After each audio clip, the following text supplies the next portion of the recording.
May mga batang 90s ba dito? Kamusta kayo? Kamusta tayo? Alam nyo, sa totoo lang tayo may pinakamasayang kabataan.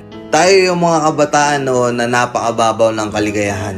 Tayo yung mga batang batak sa arawan kahit napagalitan ng magulang, okay lang basta makipaglaro sa mga kaibigan. Di natin alam kung ano yung teknolohiya. Di natin alam kung ano yung cellphone.